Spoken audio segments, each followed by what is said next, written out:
غلب فريق دجلة على فريق الدفاع الجوي ب3 أهداف دون رد لحساب مباريات الجولة التاسعة من المسابقة.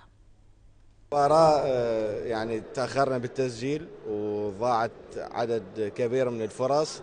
الحمد لله والشكر. المهم انه كسب 3 نقاط، لان مثل ما تعرفون احنا بصدارة الدوري ومنافسينا قريبين جدا متساويين بالنقاط فارق اهداف. فكان احنا بهاي المباراة يعني تخدمنا موضوع الاهداف الكثيرة تخدمنا، لكن الحمد لله والشكر. المهم انه كسب 3 نقاط. نادي دجلة نادي جديد على الدوري، ولكن يضم لاعبين زينين، يعني لاعبين خبرة، مدربين خبرة، إدارة ما مقصرة ويا الفريق. كانت المباراة بدايتها صعبة. نادي الدفاع الجوي مدربهم كان لاعب منتخب وطني سابق، يعني عنده خبرة باللعبة مثل ما نقول، لاعبين شباب.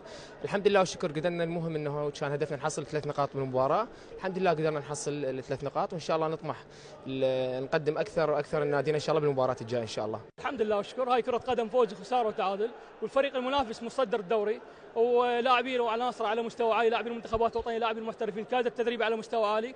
يعني العناصر الموجوده، يعني هاي اللي عندنا الموجود المتوفر، لاعبين محليين، ما عندنا محترف، لاعبين شباب يمكن اول مره يلعبون. فريق دجله فريق يعني جيد جدا مصدر الدوري. فريقنا فريق شبابي يمتلك يعني لاعبين كم لاعب خبره.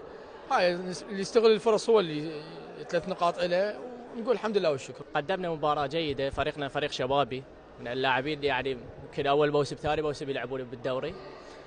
يعني ما حالفنا الحظ يجوز قدام الجول واخطاء دفاعيه، بس قدرنا نجاريهم كل المباراه. فريق مرشح للقب، وان شاء الله الحظ اوفر باقي اللعبات.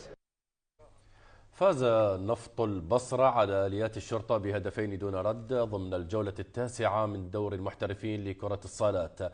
المزيد من التفاصيل مع طارق الطربوش. ضمن مباريات الجولة التاسعة من دور المحترفين العراقي لكرة الصالات، استقبل فريق نفط البصرة ضيفه آليات الشرطة في مباراة يسعى أصحاب الأرض لتعزيز الصدارة. الشوط الأول سيطر به الأحمر على مجريات اللقاء ليخرج بهدف سجله اللاعب أبي طالب عبد الكريم. الشوط الأول كنا يعني ما متوفقين بالهدف، يعني مضغوطين. احنا عندنا لاعبين إصابات، احنا الفريق الوحيد اللي عد قبل 5 أيام من البطولة أو الدوري، فكان عندنا ظروف، ما عندنا لياقه، ذيك اللياقه التمرين، كانت عندنا مشاكل، كانت ماليه بالنادي. الحمد لله وشكرا هسه فضت، ان شاء الله القادم افضل. الدوري طويل، عندنا بلاي اوف، وان شاء الله بالمرحله الثانيه احنا نلعب بدون محترف طبعا. ان شاء الله المرحله الثانيه نعزز فريقنا بمحترف، عندنا لاعبين مصابين، وان شاء الله بحول الله نحافظ على اللقب الثالث ان شاء الله. في الحصه الثانيه استمر اهل الدار بالسيطره على اللقاء، يضيف اللاعب حسن كريم الهدف الثاني مؤمنا بذلك نقاط المباراة لفريقه. 3 نقاط مهمة عززنا بها يعني صدارتنا بالدوري. احنا 3 فرق يعني نفس النقاط، الشرطة ودجلة واحنا. الحمد لله والشكر. فريقنا يعني يطمح يرجع للصدارة ان شاء الله بعد مباراة مع دجلة، ونتمنى انه ان شاء الله نظهر بنفس المستوى وفريقنا يحافظ على اللقب هاي السنه. 3 نقاط حصدها فرسان البصره على حساب الضيف آليات الشرطه ليرتقي صداره الترتيب مؤقتا، تاركا الابيض في المركز العاشر. من البصره طارق الطربوش، العراقيه الرياضيه. وفي مباراة أخرى ضمن الجولة التاسعة في دوري كرة الصالات، انتهى لقاء الحشد الشعبي ونظير الشرقية بفوز فريق الحشد ب9 أهداف نظيفة. حيدر الحاج والتفاصيل.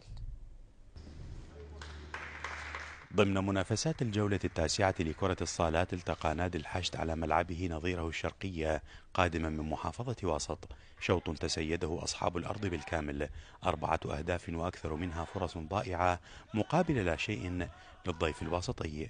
فريق الشرقية من الفرق اللي يعني المحترمة اللي ترفد الدوري العراقي بكل موسم أكثر من لاعب. أكيد لاعبيهم أكثر من 12-13 لاعب خرجوا من محافظة سكود، أكيد يتأثرون، ولاعبين شباب ولهم مستقبل واعد إن شاء الله. قدر الإمكانيات، فريقنا فريق شبابي، فريق جديد. احنا يعني هسه كل اللاعبين جدا على الصالات، ما عندنا إمكانيات ودعم مادي ماكو.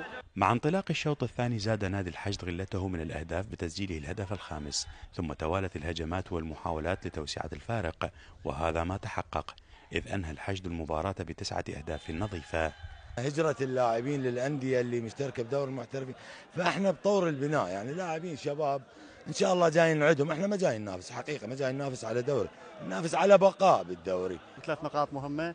مبروك الف مبروك لفريقنا نادي الحشد، هارد لك النادي الشرقية، تحفيز مستمر من الكادر التدريبي، مركزنا بالدورة ممتاز جيد ونطمح للأفضل إن شاء الله. وللحشد نصيب من اسمه، إذ أمطر شباك منافسه بحشد من الأهداف، مبقيا على تسلسله في الدوري منافسا على الأربعة الكبار.